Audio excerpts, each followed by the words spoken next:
এখানে যে ট্রিটমেন্টটা আপনারা দেখছেন এটাকে ড্রাই নিডলিং বলে এবং এই ড্রাই নিডলিংটা আমি করছি একটি কন্ড্রোমালেশিয়া প্যাটেলার পেশেন্টকে। তো এই কন্ড্রোমালেশিয়া প্যাটেলা অ্যাকচুয়ালি কী? কন্ড্রোমালেশিয়া প্যাটেলা হলো আমাদের প্যাটেলা মানে মালাই চাকি, তার ভেতরে মানে ডিউ টু ওভার ইউজ বলতে পারেন কিছু স্ক্র্যাচেস তৈরি হয়।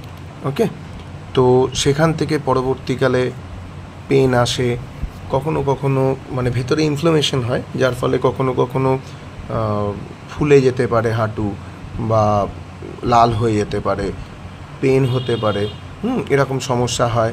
সিঁড়ি ওঠা নামা করতে কষ্ট হয়, ক্রস লেগ সিটিং মানে বাবু হয়ে বসতে সমস্যা হতে পারে, 90 ডিগ্রির বেশি পা ভাঁজ করা যায় না, এরকম একটা কন্ডিশন।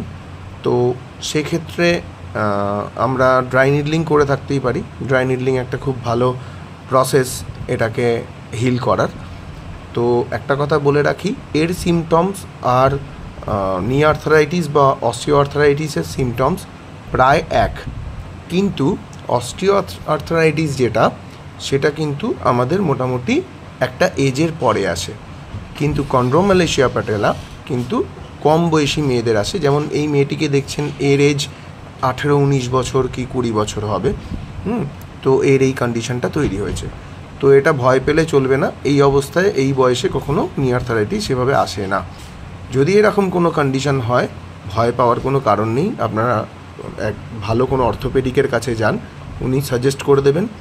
এছাড়া আমার এখানে নাম্বার দেওয়া আছে, যদি মনে হয় আমার সঙ্গে যোগাযোগ করবেন তাহলে যোগাযোগ করতে পারেন।